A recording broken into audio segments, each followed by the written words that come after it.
তৃণমূল কংগ্রেসের শ্রমিক সংগঠন আইএনটিটিইউসির প্রতিষ্ঠা দিবস পালন দমদম ব্যারাকপুর সাংগঠনিক জেলা কার্যালয়। তৃণমূল কংগ্রেসের শ্রমিক সংগঠন আইএনটিটিইউসি প্রতিষ্ঠা দিবস পালন দমদম ব্যারাকপুর এবং সাংগঠনিক জেলা কার্যালয়ে। আজকের দিনে তৃণমূল কংগ্রেস অর্থাৎ রাজ্যের প্রধান শাসক দল তৃণমূল কংগ্রেসের শ্রমিক সংগঠন আইএনটিটিইউসি এর প্রতিষ্ঠা দিবস। সেই উপলক্ষে আজ দমদম ব্যারাকপুর সাংগঠনিক জেলা কার্যালয়ে পতাকা উত্তোলনের মধ্যে দিয়ে প্রতিষ্ঠা দিবস পালন করা হলো।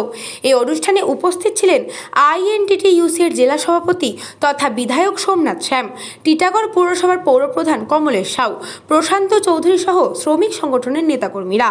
এই কর্মসূচি নিয়ে বলতে গিয়ে সোমনাথ শ্যাম জানান, শ্রমিক সংগঠনের রাজ্যের সভাপতি ঋতব্রত বন্দ্যোপাধ্যায় আজ রাজ্যসভার সাংসদ হিসেবে মনোনয়ন জমা করবেন। মুখ্যমন্ত্রী মমতা বন্দ্যোপাধ্যায় এবং অভিষেক বন্দ্যোপাধ্যায় শ্রমিক সংগঠনের নেতাকে চক্ষু জায়গা দিয়েছেন, তার জন্য তাকে ধন্যবাদ। এতে আগামী দিনে কর্মীদের উৎসাহ বাড়বে।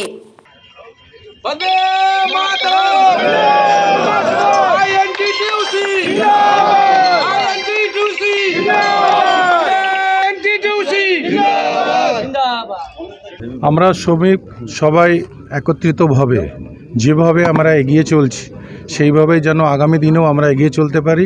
আপনারা জানেন যে আজকে সব শ্রমিক আমরা এক জায়গায় হয়ে প্রত্যেকটি জায়গায় সেই চা বাগান থেকে আরম্ভ করে সেই অসংগঠিত শ্রমিক যারা আছে তাদের পাশে দাঁড়ানো, এটা সব করে আমরা যে জায়গায় আজকে পৌঁছেছি তার আজকে আমরা সত্যি তার পুরস্কার পেয়েছি। সেটা হচ্ছে ঋতব্রত বন্দ্যোপাধ্যায়, ওনাকে রাজ্যসভার মেম্বার করার জন্য আজকে নমিনেশন ফিল আপ হচ্ছে। আমি মনে করব তৃণমূল কংগ্রেসের নেত্রী মমতা বন্দ্যোপাধ্যায় এবং অভিষেক বন্দ্যোপাধ্যায় যথাযোগ্য সম্মান দিয়েছে আইএনটিটিইউসির, যিনি আমাদের সভাপতি রাজ্যের।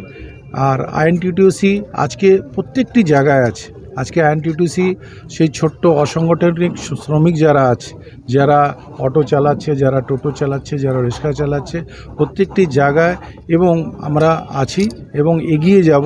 আজকে চা বাগানেও এবার মাদারিহাটে যেভাবে আমাদের রেজাল্ট হয়েছে, আগামী 20 বছরের এরকম রেজাল্ট দেখায়নি, তাহলে মানুষের ভরসা ফিরে আসছে আইএনটিটিইউসির উপরে। তাই সেই ভরসাকে আগামী দিন আমাদের সবাইকে একত্রিত হয়ে একসঙ্গে থেকে সেটাকে বজায় রাখতে হবে। দেখুন, বাম সরকার তো নিশ্চয়ই শেষ করেছে, এখন কেন্দ্র সরকার সেটাকে আরও শেষ করার চেষ্টা করছে, কিন্তু আমরা শেষ হতে দেব না। আমরা এই লড়াই চালাচ্ছি। আগামী দিনে চা বাগানের লড়াই চলেছে, এবার আমাদের দীর্ঘ আন্দোলন চলবে জুট শ্রমিকদের নিয়ে। প্রতি বছরের হিসেবে আমরা এখানে আমাদের এই জেলা দমদম ব্যারাকপুর সাংগঠনিক জেলার অফিসে জেলা অফিসে আমরা ঝান্ডা তোলন করি। সব শ্রমিক ভাইয়েরা এসেছেন এবং আমাদের নির্দেশ ছিল যে প্রত্যেকটি টাউনে যে যার জায়গায় তারা ঝান্ডা তোলন করবে, সেজন্য সবাই সেখানে উপস্থিত থাকবে। কৃষ্ণা পালিতের রিপোর্ট, নিউজ বঙ্গ টাইম।